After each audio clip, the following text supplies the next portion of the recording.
ვინ რისთვის და რის საფუძველზე დაასანქცირა ესტონეთმა დასასანქცირებელ პირთა სია ოპოზიციამ და NGO-ებმა ერთობლივად შეადგინეს.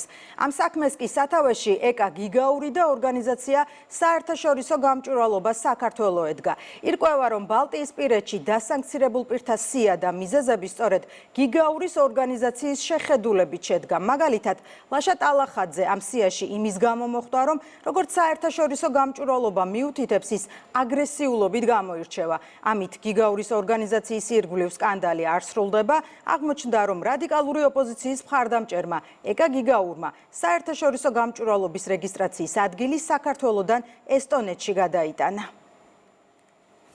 დარწმუნებული ვარ, რომ მის ხელი ურევია ძალიან დიდი პროცენტული ალბათობით.